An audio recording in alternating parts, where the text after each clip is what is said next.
जगह Balmoral castle, Scotland. तारीख 8 सितंबर 2022। समय शाम 6:30 बजे। ब्रिटेन के इस राजमहल पर लगे राष्ट्रध्वज यूनियन जैक को आधा झुका दिया जाता है। एक नोटिस कैसल के मेन गेट पर अफसर लगाते हैं। इतने में न्यूज चैनल पर चल रहे प्रोग्राम को रोक दिया गया। थोड़ी देर में न्यूज एंकर काले कपड़ों में आते हैं और महारानी एलिजाबेथ द्वितीय के निधन की पूरी जानकारी पूरी दुनिया को देते हैं।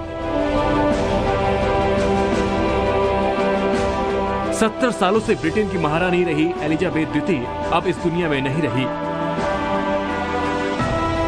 और उनके निधन के साथ ही ऑपरेशन लंदन ब्रिज एक्टिव हो चुका है।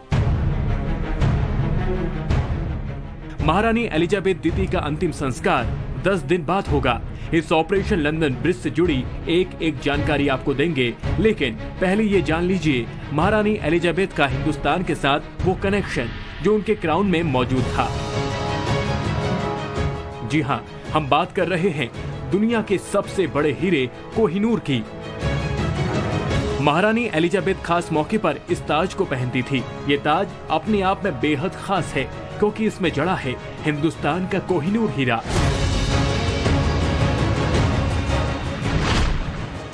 मीडिया रिपोर्ट्स के मुताबिक इस ताज की कीमत 3,600 करोड़ रुपए के करीब है। इस कोहिनूर हीरे के साथ 2,867 हीरे भी लगे हुए हैं। ताज में लगा बेशकीमती कोहिनूर 105 कैरेट का है। इसके साथ सोने के माउंट में नीलमणि, रूबी, मोती जड़े हुए हैं। अब जब महारानी का निधन हो चुका है तो इस कोहिनूर हीरे का क्या होगा? क्या ये हीरा वापस हिंदुस्तान आएगा? अगर नहीं तो ये किसके पास जाएगा? इन सवालों का जवाब आपको बताएं उससे पहले ये समझिए कि आखिर हिंदुस्तान का कोहिनूर कैसे ब्रिटेन की महारानी के मुकुट पर पहुंच गया। करीब 800 साल पहले हिंदुस्तान के गोलकुंडा में खनन के बाद एक चमचमाता पत्थर मिला जिसका नाम कोहिनूर रखा गया। इस कोहिनूर की खातिर देश के राजाओं ने मुस्लिम आक्रांताओं के साथ लंबी लड़ाई लड़ी। 1839 में महाराजा रंजीत सिंह ने अपने बेटे को इसी कोहिनूर से सजा हुआ मुकुट अपने उत्तराधिकारी के तौर पर पहनाया। लेकिन 1849 में अंग्रेजों के शासन के बाद पंजाब पर अंग्रेजों का कब्जा हो गया, जिसके बाद ये कोहिनूर पहुंचा ब्रिटिश राजघराने के पास। इस साल की शुरुआत में महारानी एलिजाबेथ ने घोषणा की थी कि प्रिंस चार्ल्स जब सिंहासन पर बैठेंगे तो उनकी पत्नी कैमिल, जो डचेस ऑफ कॉर्नवाल हैं, क्वीन कंसोर्ट बन जाएंगी। ऐसे में अब महारानी के निधन के बाद क्वीन कंसोर्ट बनी कैमिला को ये बेशकीमती कोहिनूर लगा ताज मिल जाएगा। महारानी का ताज तो उनकी बहू क्वीन कंसोर्ट कैमिल के पास जाएगा, लेकिन महारानी की संपत्ति का क्या होगा? सवाल ये भी है कि ब्रिटेन के शाही खजाने का कौन हकदार होगा? महारानी एलिजाबेथ दुनिया की अकेली ऐसी महिला थी जिन्हें विदेश यात्रा के लिए पासपोर्ट या वीजा की जरूरत नहीं पड़ती थी। लेकिन क्या कभी आपने सोचा है कि 96 साल की महारानी अपने पीछे कितनी संपत्ति छोड़ गई है? उनकी इनकम का सोर्स क्या था?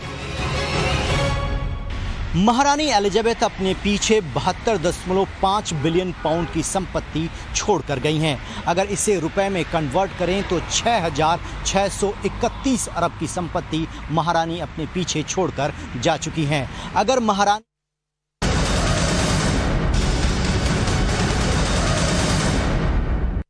जबकि प्रिवी पर्स उनकी निजी आय होती थी जिसमें करदाताओं का पैसा शामिल नहीं होता था। ब्रिटेन की महारानी की संपत्ति के बारे में अक्सर अनुमान लगाया जाता है क्योंकि खुद महारानी की तरफ से इस बारे में कभी कुछ सार्वजनिक नहीं किया गया। मीडिया रिपोर्ट्स के मुताबिक साल 2022 में महारानी एलिजाबेथ द्वितीय की अनुमानित कुल संपत्ति 365 मिलियन पाउंड यानी 33.36 अरब रुपए से अधिक थी। महारानी एलिजाबेथ को अक्सर आपने हाथों में ग्लव्स के साथ देखा होगा। इसके पीछे भी स्टोरी है, दिखाएंगे आगे। आप देखते रहिए टाइम्स नाउ नव भारत।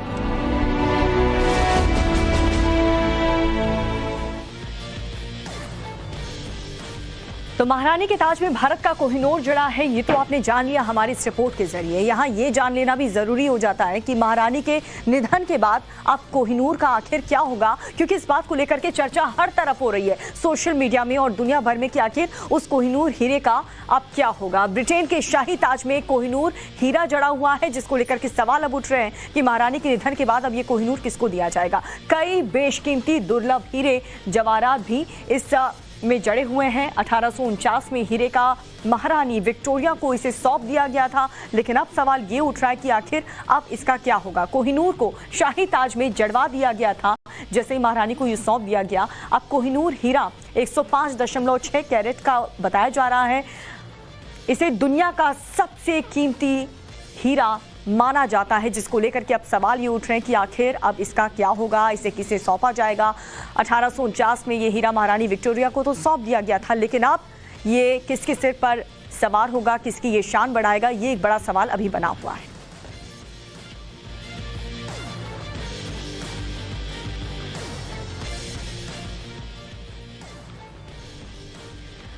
तो एलिजाबेथ 70 सालों तक ब्रिटेन की महारानी रही और अब उनके निधन के बाद से बेटे प्रिंस चार्ल्स को महाराजा बनाया गया है। ये फैसला ले लिया गया है। महारानी के निधन के बाद से ब्रिटेन में काफ़ी ज़्यादा कुछ बदलाव आएंगे। वो बदलाव भी आने वाले दिनों में हमें देखने को मिलेगा। ब्रिटेन के राष्ट्रगान के बोल से लेकर के यहाँ की जो करेंसी है, सब कुछ बदल जाएगा। इन सब में बदलाव देखने को मिलेगा। चलिए अब आपको डिटेल में बताते हैं कि अब इंग्लैंड में आखिर क्या कुछ बदलाव होने वाले हैं आने वाले दिनों में। महारानी एलिजाबेथ 2 की मौत के साथ ही राष्ट्रगान में सबसे बड़ा बदलाव होने वाला है, जिसमें राष्ट्रगान पहले ये था कि गॉड सेव द क्वीन, अब उसकी जगह गॉड सेव द किंग में बदल दिया जाएगा इस राष्ट्रगान को। इसके साथ ही राष्ट्रगान में रानी को राजा और शी को हर, यानी कि शी और हर, उसके स्थान पर अब ही और हिम के साथ इसे रिप्लेस कर दिया जाएगा। इसके अलावा बाकी पूरा गीत पहले जैसा ही रहेगा। बाकी कुछ चेंजेस इस राष्ट्रगान में नहीं होगा। राष्ट्रगान में ये बदलाव संविधान संशोधन के जरिए भी किया जाएगा और इसके साथ ही ब्रिटेन में नई करेंसी छापी जाएगी। करेंसी में भी यानी कि बदलाव देखने को मिलेगा।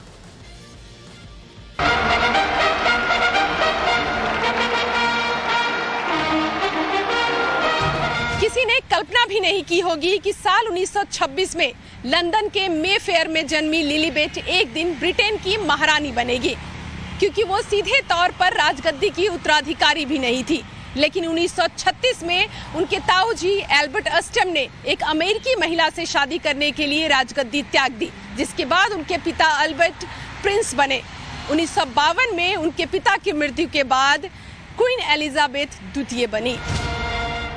महज 25 साल की उम्र में ब्रिटेन की राजगद्दी पर बैठने वाली महारानी एलिजाबेथ के लिए सामने बड़ी चुनौती थी ब्रिटेन की छवि। ये वो वक्त था जब पूरी दुनिया में ब्रिटेन विस्तारवादी नीतियों की वजह से बदनाम था, लेकिन महारानी ने न सिर्फ ब्रिटेन में राजनीतिक व्यवस्था और लोकतंत्र को नया आयाम दिया, बल्कि पूरी दुनिया में ब्रिटेन की छवि को बदलने की कोशिश में जुट गई और यही कोशिश उन्हें 1961 में भारत खींच कर ले आई। हिंदुस्तान को अंग्रेजी हुकूमत से आजाद हुए महज 14 साल ही हुए थे कि 21 जनवरी 1961 को महारानी एलिजाबेथ पहली बार भारत दौरे पे आई और उस वक्त के तत्कालीन प्रधानमंत्री पंडित जवाहरलाल नेहरू और तत्कालीन राष्ट्रपति डॉक्टर राजेंद्र प्रसाद दिल्ली के पालम एयरपोर्ट पर उनका स्वागत करने पहुंचे थे। महारानी ने 26 जनवरी के परेड के साथ ताजमहल का भी दीदार किया। राजघाट जाकर राष्ट्रपति महात्मा गांधी को श्रद्धांजलि दी थी। इतना ही नहीं, दिल्ली के रामलीला मैदान में हजारों लोगों की सभा को भी संबोधित किया था। इसके बाद महारानी एलिजाबेथ 7 नवंबर 1983 को दूसरी बार भारत यात्रा पर आई। इस दौरान उन्होंने मदर टेरेसा को मानद सम्मान ऑर्डर ऑफ द मेरिट प्रदान किया था। महारानी ने यहाँ राष्ट्रमंडल देशों के सम्मेलन में भी हिस्सा लिया। महारानी इसके बाद 13 अक्टूबर 1997 को तीसरी बार भारत आई थी। महारानी ने प्रिंस फिलिप के साथ जलियांवाला बाग स्मारक जाकर शहीदों को श्रद्धांजलि भी दी थी और जलियांवाला बाग हत्याकांड का जिक्र करते हुए उसे दुखद बताया था। 2015 और 2018 में जब प्रधानमंत्री नरेंद्र मोदी ब्रिटेन दौरे पर थे, तब महारानी एलिजाबेथ से उनकी बर्मिंघम पैलेस में मुलाकात हुई थी। महारानी ने पूरे गर्मजोशी से प्रधानमंत्री मोदी का स्वागत किया था। प्रधानमंत्री मोदी ने क्वीन एलिजाबेथ के निधन पर श्रद्धांजलि देते हुए उनके साथ मुलाकात की तस्वीरों को ट्वीट पर शेयर करते हुए कहा, 2015 और 2018 में यूके की यात्राओं के दौरान मेरी महारानी एलिजाबेथ द्वितीय के साथ यादगार मुलाकातें हुई। मैं उनकी गर्मजोशी और दयालुता को कभी नहीं भूलूंगा। एक बैठक के दौरान उन्होंने मुझे वह रुमाल दिखाया था जो महात्मा गांधी ने उन्हें उनकी शादी में उपहार दिया था। क्वीन एलिजाबेथ द्वितीय 70 सालों तक ब्रिटेन की महारानी रही। इन 70 सालों में भारत में पंडित जवाहरलाल नेहरू से लेकर प्रधानमंत्री नरेंद्र मोदी तक भारत ने 14 प्रधानमंत्री देखे। वहीं डॉक्टर राजेंद्र प्रसाद से लेकर द्रौपदी मुर्मू तक भारत ने 15 राष्ट्रपति देखे। वहीं क्वीन एलिजाबेथ के कार्यकाल में ब्रिटेन ने 15 प्रधानमंत्री देखे। 1874 में पैदा हुए विंस्टन चर्चिल क्वीन एलिजाबेथ द्वितीय के शासनकाल के पहले प्रधानमंत्री थे। वहीं लिज ट्रस ने 6 सितंबर को ब्रिटेन की प्रधानमंत्री बनी। कहने का मतलब ये है कि महारानी ने पूरी एक सदी को ब्रिटेन में राह दिखाई। महारानी एलिजाबेथ के निधन के बाद ऑपरेशन लंदन ब्रिज शुरू हो चुका है। क्या है ये ऑपरेशन लंदन ब्रिज और इसका पूरी दुनिया पर क्या असर होगा, दिखाएंगे आगे। आप देखते रहिए टाइम्स नाउ नव भारत।